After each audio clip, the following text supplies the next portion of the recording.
நம்ம ஸ்ரீகுமரன் தங்க மாளிகை ட்ரிபிள் ஸ்டார் திட்டத்துல நீங்களும் ஆகலாம் super star. Download the SKTM Jewel app today.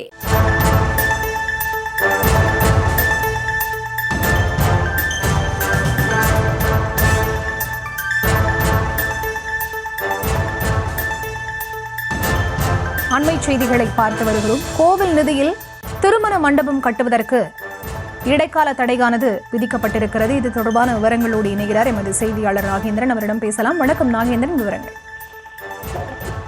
வணக்கம் சரிதா. மதுரை மாவட்டம் எழுமலை பகுதியைச் சேர்ந்த இந்து பிரச்சாரகர் ராம ரவிக்குமார் என்பவர் உயர்நீதிமன்ற மதுரை அமர்வில் ஒரு மனு ஒன்றினை தாக்கல் செய்திருந்தார்.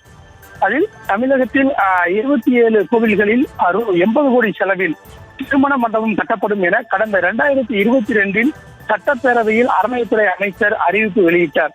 அதன்படி பழனி முருகன் கோவிலின் உப கோயிலான கள்ளி மந்தயம் அருள்மிகு வரதராஜ பெருமாள் கோவிலுக்கு சொந்தமான காலி இடத்தில் 6.30 கோடி செலவில் திருமண மண்டபம் கட்ட அறிவிப்பு வெளியிடப்பட்டது.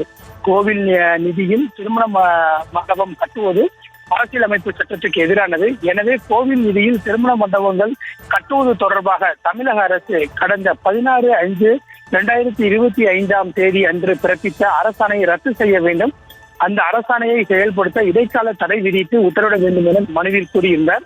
இந்த மனு நீதிபதிகள் SM சுப்பிரமணியம் மற்றும் மரியா கிளாட் அமர்வு முன்பு விசாரணைக்கு வந்தது. அப்போது இந்த விசாரணையின் போது நீதிபதிகள் கோவில் நிதியில் திருமண மண்டபம் கட்டுவது தொடர்பாக தமிழக அரசு வெளியிட்ட அந்த அரசாணைக்கு இடைக்கால தடை விதித்து நீதிபதிகள் உத்தரவு என்பதை பிறப்பிக்க இருக்கின்றனர். சரிதா.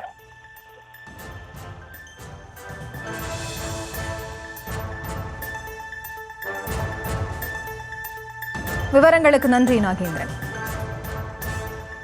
நம்ம ஸ்ரீகுமரன் தங்க மாளிகை ட்ரிபிள் ஸ்டார் திட்டத்துல நீங்களும் ஆகலாம் super star. Download the SKTM Jewel app today.